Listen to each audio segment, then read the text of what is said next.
wear safety glasses during all of this testing. Using a voltmeter, test the voltage of the battery.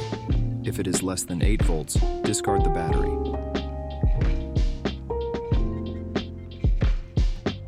Attach the battery tester cables to the battery. Attach the positive cable to the positive terminal and the negative cable to the negative terminal.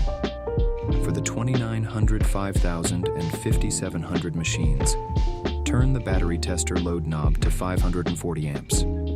For the 7700 machine, turn the battery tester load knob to 600 amps.